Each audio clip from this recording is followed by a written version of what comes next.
Assalamualaikum warahmatullahi wabarakatuh. Sebelumnya perkenalkan, nama saya Ririn Apriliani dari program studi manajemen bisnis syariah kelas C. Pada kesempatan kali ini saya akan mempresentasikan hasil audit kualitas layanan yang berjudul Audit Kualitas Layanan In-Flight Network menggunakan metode SERVQUAL dan implementasi nilai tabayun dalam meningkatkan kepuasan pelanggan. In-Flight Network merupakan perusahaan penyedia layanan internet yang melayani kebutuhan akses internet rumah tangga maupun usaha. Dalam menjalankan layanannya, perusahaan menyediakan berbagai paket internet serta dukungan pelanggan melalui WhatsApp, media sosial, dan teknisi lapangan. Berdasarkan hasil observasi, ditemukan beberapa permasalahan, yaitu gangguan jaringan pada waktu tertentu, respon teknisi yang terkadang cukup lama, penyampaian informasi gangguan yang belum optimal, serta belum adanya survei kepuasan pelanggan yang dilakukan secara rutin. Pada aspek etika dan nilai Islam, In-Flight Network telah menerapkan prinsip kejujuran dengan memberikan informasi paket dan biaya secara transparan kepada pelanggan. Selain itu, perusahaan juga menerapkan prinsip tabayun dalam menangani keluhan pelanggan. Ketika pelanggan melaporkan internet lambat atau mengalami gangguan, customer service terlebih dahulu menerima laporan, melakukan pengecekan sistem, mengklarifikasi penyebab gangguan, kemudian menyampaikan hasil pemeriksaan dan solusi kepada pelanggan. Hal ini menunjukkan bahwa perusahaan tidak langsung mengambil kesimpulan tanpa melakukan verifikasi terlebih dahulu.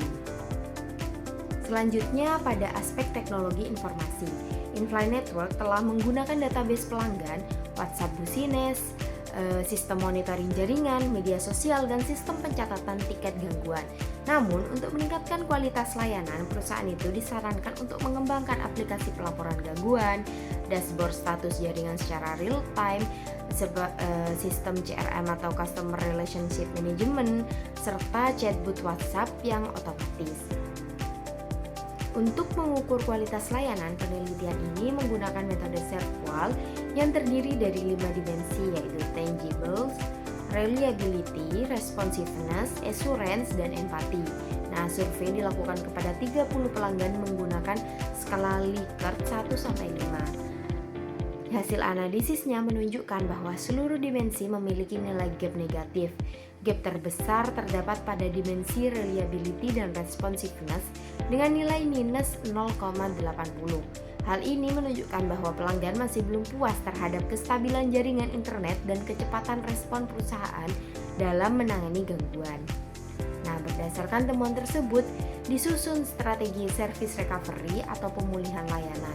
Strategi yang diusulkan meliputi pencatatan keluhan pelanggan secara sistematis, penerapan tabayun atau klarifikasi masalah, pemberian respon awal yang cepat, proses perbaikan serta teknisi, pemberian informasi perkembangan penanganan secara berkala, hingga pemberian kompensasi apabila gangguan berlangsung cukup lama. Selain itu, diperlukan strategi komunikasi yang lebih efektif seperti penyampaian informasi gangguan secara transparan melalui WhatsApp dan media sosial, memberikan estimasi waktu perbaikan, menyampaikan testimoni pelanggan, serta melakukan survei kepuasan pelanggan secara berkala. Melalui komunikasi yang terbuka dan responsif, perusahaan dapat membangun kembali percayaan dari para pelanggan. Sebagai pendukung perbaikan layanan, juga disusun service blueprint yang menggambarkan alur penanganan gangguan, mulai dari pelanggan melaporkan masalah, customer service menerima dan mengklarifikasi laporan, kemudian proses perbaikan oleh teknisi, hingga evaluasi kepuasan pelanggan setelah gangguan berhasil diselesaikan. Terakhir, bisa ditarik kesimpulan dari hasil audit menunjukkan bahwa kualitas layanan In-Flight Network masih perlu ditingkatkan, terutama pada aspek keandalan layanan dan kecepatan respon.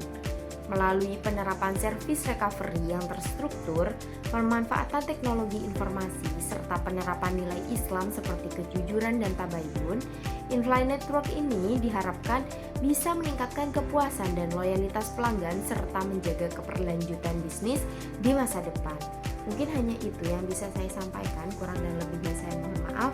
Terima kasih. Wassalamualaikum warahmatullahi wabarakatuh.